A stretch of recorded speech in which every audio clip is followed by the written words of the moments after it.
တို့တော့တစ်ဖက်သက်ကြီးဘာမှမစုံစမ်းပဲနဲ့တော့မဆွဆွဲသင့်ဘူ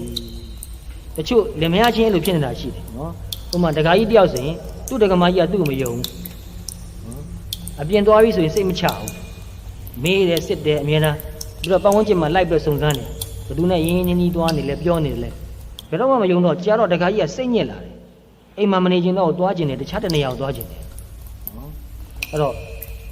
မယုံရဘူးဆိုရင်လည်းပဲတိတိကျကျသိမှဒါကိုပြောဆိုဆွေးနွေးဖို့တည်တယ်တိတိကျမသိပဲနဲ့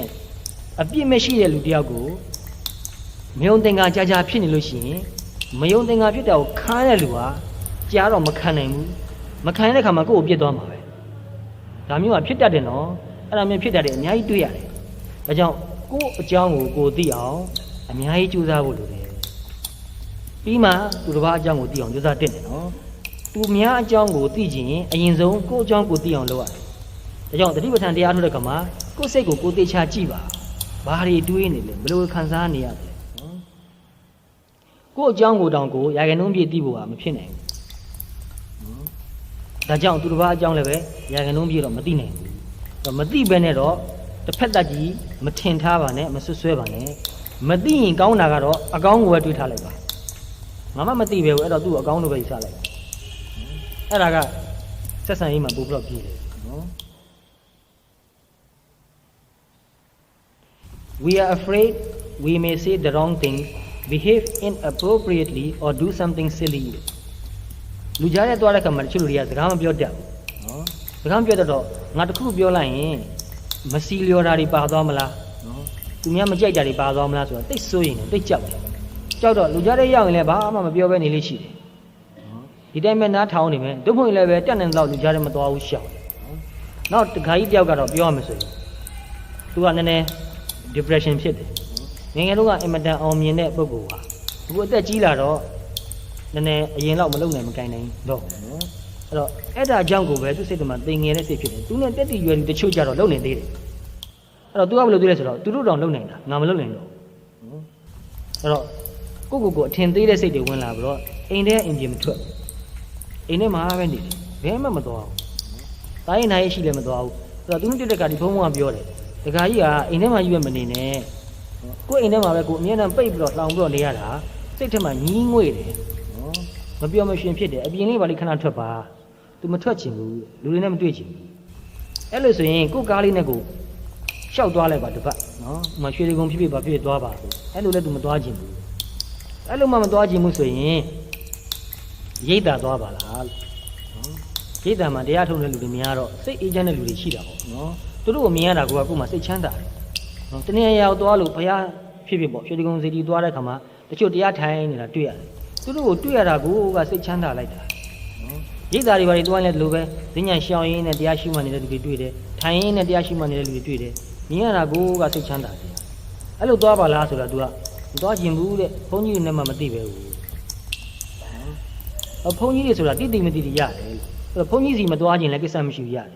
ကိုယ့်ကိုတဏှာမှာအေးဆေးသွားထိုင်နေဆိုအဲ့ဒါလည်းမသွားကျင်ပါဘူးနော်အိမ်ထဲမှာပဲနေပြီးတော့တနေ့ကိုမကျင်တတ်ဆရာပဲ तू တွေးနေနော်ဆိုတော့ तू ကအဲ့ဒါလိုစိတ်ညစ်ဆရာပဲအမြဲတမ်းတွေးပြီးတော့အပြစ်ကြီးရဲ့ရှာကြီးပြောနေတော့ကြာတော့သူ့အိမ်ကသူ့ဇနီးကလည်းစိတ်ညစ်လာပြီသူ့သားသမီးတွေကလည်းစိတ်ညစ်လာတော့တချို့သားသမီးတွေဆိုရင်မနေတော့ဘူးထွက်သွားလိုက်မတက်နိုင်တော့ဘူးတဲ့နော်နေ့ရှိသေးအဆိုးတွေကြီးကြားနေရတယ်ညှဉ်းညူတာပဲကြားရတယ်ငါ့ကိုဘယ်မှမဆက်ကြဘူးငါ့ကိုမလေးစားတော့ဘူးငါရင်တော့လုံနိုင်ကနေနှိုးတော့ငါ့ကိုလေးစားတယ်အခုတော့ငါမလုံနိုင်မကန်တော့ငါမလေးစားဘူးအဲ့လိုဖြစ်တတ်တယ်နော်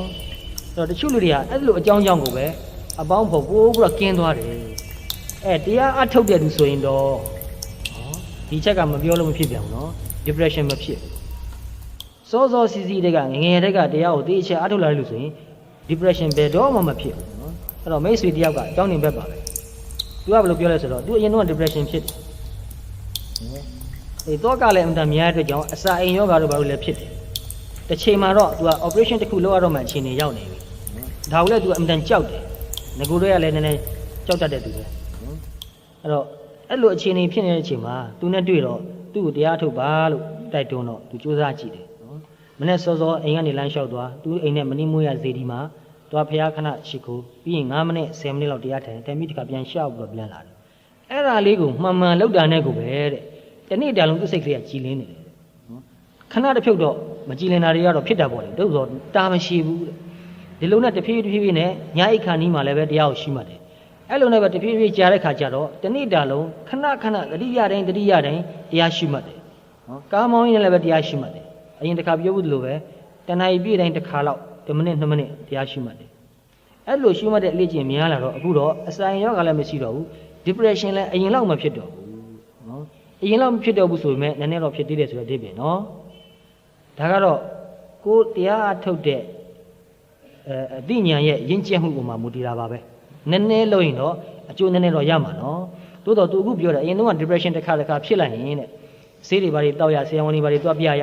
10ရက်15ရက်လောက်မပြေနိုင်ဘူးနော်အဲ့ဒီဟိုဘက်ပြေသွားပြီးတဲ့ဟိုဘက်နောက်ပိုင်းမှာတောင်မှလုံးလုံးကြီးပြေတယ်လို့မပြောနိုင်ဘူးအခုတော့တစ်ခါတလေအလုံးမှာအစင်မပြေလို့ဖြစ်တခုခုအကြောင်းကြောင့်စိတ်ညစ်လာတဲ့ depression ဖြစ်တယ်ဆိုရင်တဲ့နိုင်ပိုင်းလောက်ပဲနော်တရက်ထက်ပိုတာရှည်မခံဘူးတဲ့အဲ့ဒီ depression ဖြစ်ရတဲ့စိတ်ကိုပဲအကြောင်းကိုပဲအေးအေးဆေးထိုင်ပြီးတော့ကြည်ပြီးတော့တီးပြီးတော့ရှိမှလိုက်ရင်ပြေသွားတယ်နော်ဆေးတွေပိုင်းနဲ့လုပ်ဖို့မလိုတော့ဘူးနော်အဲ့တော့အဲ့ဒါလို့ကိုယ့်ဘဝမှာအခုမကြုံရသေးပေမဲ့ဒီနေ့မကြုံရဘူးလို့မပြောနိုင်ဘူးနော်ဒါတွေအတွက်ကြိုးကြိုးတင်အမျှော်မြင်ကြီးနဲ့အခုတည်းကတရားကိုကြိုးစားမှာနေ့တိုင်းကြိုးစားနေမှာအလုပ်လုပ်ရင်းနဲ့ကြိုးစားနေမှာစကားပြောရင်တွားရင်လာရင်ဆက်ဆံရင်းနဲ့လည်းပဲတတိနဲ့ကပ်ပြီးတော့ကြည့်ပြီးတော့သိပြီးတော့နေမှာပဲနော်